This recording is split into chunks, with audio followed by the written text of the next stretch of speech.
Hi friends, welcome to PM digital ಸೊಲ್ಯೂಷನ್ಗೆ ಚಾನಲ್ಗೆ ಸುಸ್ವಾಗತ. ಸೊ ಯಾರೆಲ್ಲ March, April, May, June, July amount ಯಾರಿಗೆ 3 ರಿಂದ 4 ಮಂತ್ ಅಮೌಂಟ್ ಬಂದಿಲ್ಲ, ಸೊ ಅವರೆಲ್ಲ ಈ ವಿಡಿಯೋ ನೋಡಲೇಬೇಕು. ಏನಪ್ಪ ಅಂತಂದರೆ, ಸೊ ಮೊನ್ನೆ ತಾನೇ ಎಲ್ಲರೂ ಸೆಲ್ಫ್ ಡಿಕ್ಲರೇಷನ್ ಫಾರ್ಮ್ ತುಂಬ ಯಾವಾಗ ಬರುತ್ತೆ ಅಂತ ಕೇಳ್ತಾ ಇದ್ರಿ. ಸೊ ನಿನ್ನೆಯಿಂದ ಸ್ಟಾರ್ಟ್ ಆಗಿದೆ, ಅಂದರೆ ಆಗಸ್ಟ್ 1ರಿಂದ 25ನೇ ತಾರೀಕಿವರೆಗೂ ಸ್ಟಾರ್ಟ್ ಆಗಿದೆ. ಸೊ ಏನಪ್ಪ ಅಂತಂದರೆ, ಸೊ ಹಿಂದೆ ನೀವು ಸೆಲ್ಫ್ ಡಿಕ್ಲರೇಷನ್ ಫಾರ್ಮ್ ತುಂಬುವಾಗ ಸೊ ಏನಂತ ಬರ್ತಾ ಇದೆ ಅಂದರೆ, ಸೊ ಈ ಥರ ಬರ್ತಾ ಇತ್ತು. ಯಾವ ಥರ ಅಂದರೆ, ಸೊ ಡಿಯರ್ ಅಪ್ಲಿಕೆಂಟ್, ಯುವನ್ is self declaration schedule is change from monthly to quarterly, hence from now on you are interested to submit self declaration during May, August, November and February between 1st to 25th to get DBT benefit. So ಏನಪ್ಪ ಅಂತಂದರೆ, ಮೊದಲು self declaration form ತುಂಬಕ್ಕೆ ಬರ್ತಿದ್ದಿಲ್ಲ. ಯಾಕಂದರೆ so monthly wise ತುಂಬಕ್ಕೆ ಬರ್ತಿತ್ತು. Next ಏನದು 3 monthly ಅಂದರೆ ತ್ರೈಮಾಸಿಕ ಅಂದರೆ 3 ಮಂತ್ಲಿ ಆಗಿದ ತಕ್ಷಣ ನೀವು ತುಂಬಬೇಕಾಗುತ್ತೆ. ಸೊ ಇವಾಗ ಓಪನ್ ಆಗಿದೆ ನೋಡಿ, ಈ ಥರ ಓಪನ್ ಆಗಿದೆ. ಸೊ ನೀವು ಸೇವಾ ಸಿಂಧಿಗೆ ಬಂದ ತಕ್ಷಣ ಗೊತ್ತಾಗುತ್ತೆ ಯಾವ ಥರ ಸೆಲ್ಫ್ ಡಿಕ್ಲರೇಷನ್ ಫಾರ್ಮ್ ತುಂಬಬೇಕಂತ. ಸೊ ಯಾರೆಲ್ಲ ಹೊಸಬ್ರು ಇದ್ದೀರಾ, ಸೊ ಅವರು ಯಾವ ಥರ ಸೆಲ್ಫ್ ಡಿಕ್ಲರೇಷನ್ ಫಾರ್ಮ್ ತುಂಬಬೇಕಂತ ಸೊ ಇವ್ರದ್ದು ಹೇಳ್ಕೊಡ್ತೀನಿ.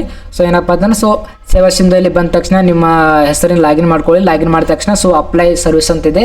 ಸೊ ಅಪ್ಲೈ ಫಾರ್ ಸರ್ವಿಸ್ ಮೇಲೆ ಕ್ಲಿಕ್ ಮಾಡಿದ ತಕ್ಷಣ ಅಲ್ಲಿ ಒಂದು ಸರ್ಚ್ ಬಾಕ್ಸ್ ಬರುತ್ತೆ. ಸೊ ಸರ್ಚ್ ಬಾಕ್ಸ್ ಬಂದ ತಕ್ಷಣ ಯುವನಿಧಿ ಅಂತ ಕ್ಲಿಕ್ ಮಾಡಿದ ತಕ್ಷಣ so Yuvanidhi application for unemploy self declaration ಅಂತ ಕ್ಲಿಕ್ ಮಾಡಿದ ತಕ್ಷಣ ಬಂದುಬಿಡುತ್ತೆ. ಸೊ ಈ ಥರ ಒಂದು ಪೇಜ್ ಓಪನ್ ಆಗುತ್ತೆ.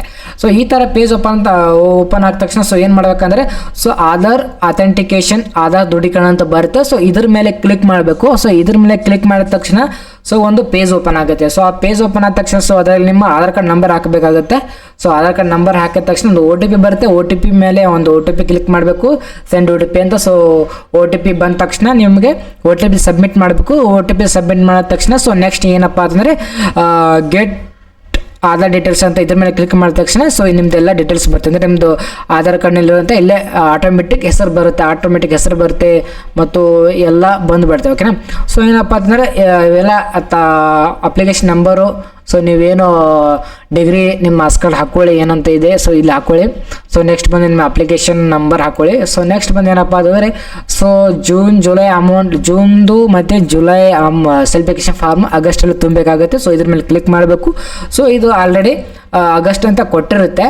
ಸೊ ಆಗಸ್ಟ್ ಆಟೋಮೆಟಿಕ್ ತೊಗೊಂಡ್ಬಿಡುತ್ತೆ. ಸೊ ಇಲ್ಲಿ ಕ್ಲಿಕ್ ಮಾಡಿದ ತಕ್ಷಣ ಸೊ ನೆಕ್ಸ್ಟ್ ಏನಪ್ಪ ಅಂತಂದರೆ, ಸೊ ಇದೊಂದು ಇರುತ್ತೆ ಇಲ್ಲಿ ಏನಂದರೆ, ಯುವನಿಧಿ ಸೂಚ್ಯನ್ವಯ ಅರ್ಜಿಯಲ್ಲಿ ಭರ್ತಿ ಮಾಡಿರೋ ಮಾಹಿತಿಯು ಸತ್ಯವಾಗಿರುತ್ತವೆ ಮತ್ತು ತಪ್ಪೆಂದು ಕಂಡು ಬಂದರೆ ನಾನು ಕಾನೂನಾತ್ಮಕ ಕ್ರಮಕ್ಕೆ ಬದ್ಧನಾಗಿದ್ದು ನನ್ನ ಅರ್ಜಿ ಮತ್ತು ಪ್ರಯೋಜನ ತಿರಸ್ಕಾರ ಮಾಡುವುದಾಗುತ್ತದೆ. ಏನಪ್ಪ ಅಂತಂದರೆ, ಸೊ ನಂದು ಡಿಗ್ರಿ ಮುಗಿದಿದೆ. ಸೊ ಡಿಗ್ರಿ ಮುಗಿದ ತಕ್ಷಣ ನನಗೆ ಇನ್ನೂ ಕೆಲಸ ಯಾವುದೂ ಸಿಕ್ಕಿಲ್ಲ, ಅದಕ್ಕೋಸ್ಕರ ನಾನು ಇದು ಫಾರ್ಮ್ ಏನದು ಫಿಲ್ ಮಾಡ್ತಾ ಇದ್ದೇನೆ ಅಂತ. ಸೊ ಇದು ಕಾನೂನುಬದ್ಧವಾಗಿ ನಾನು ಒಪ್ಕೊಳ್ತೀನಿ ಅಂತ ಇದೆ. ಸೊ ಇದು ಎಸ್ ಅಂತ ಹಾಕೊಳ್ಳಿ, ನೋ ಅಂತ ಹಾಕೋಬಿಡಿ. ಓಕೆನಾ. ಎಸ್ ಅಂತ ಕ್ಲಿಕ್ ಮಾಡಿದ ತಕ್ಷಣ ಸೊ ನೆಕ್ಸ್ಟ್ ಕ್ಯಾಪ್ಚರ್ ಹಾಕೊಳ್ಳಿ. ಕ್ಯಾಪ್ಚರ್ ಹಾಕಿದ ತಕ್ಷಣ ಸೊ ಇಲ್ಲಿ ಬಂದುಬಿಡುತ್ತೆ. ಓಕೆನಾ. ಹಾಕಿದ ತಕ್ಷಣ ಸಬ್ಮಿಟ್ ಅಂತ ಕ್ಲಿಕ್ ಮಾಡಿ. ಸಬ್ಮಿಟ್ ಅಂತ ಕ್ಲಿಕ್ ಮಾಡಿದ ತಕ್ಷಣ ಸೊ ನಿಮ್ಮದೊಂದು ಸೆಲ್ಫ್ ಡಿಕ್ಲರೇಷನ್ ಫಾರ್ಮ್ ಫಿಲ್ ಆಗಿರುತ್ತೆ. ಓಕೆನಾ. ಸೊ ಮತ್ತೆ ಏನಾದರೂ ನಿಮಗೆ ಗೊತ್ತಾಗಲಿಲ್ಲ ಅಂದರೆ ಸೊ ಕಮೆಂಟ್ ಮಾಡಿ ಒಂದು ವೇಳೆ. ಓಕೆನಾ. ಸೊ ಏನಾದರೂ ಪ್ರಾಬ್ಲಮ್ ಇದ್ದರೆ ಕಮೆಂಟ್ ಮಾಡಿ. ಸೊ ಮೊದಲು ನಮ್ಮ ಚಾನಲ್ಗೆ ಯಾರಾದರೂ ಹೊಸಬ್ರು ಇದ್ದರೆ ನಮ್ಮ ಚಾನಲ್ ಸಬ್ಸ್ಕ್ರೈಬ್ ಮಾಡಿ ಮತ್ತು ವಿಡಿಯೋ ಲೈಕ್ ಮಾಡಿ ಮತ್ತು ನಿಮ್ಮ ಎಲ್ಲ ಫ್ರೆಂಡ್ಸ್ಗೆ ಶೇರ್ ಮಾಡಿ. So thank you so much.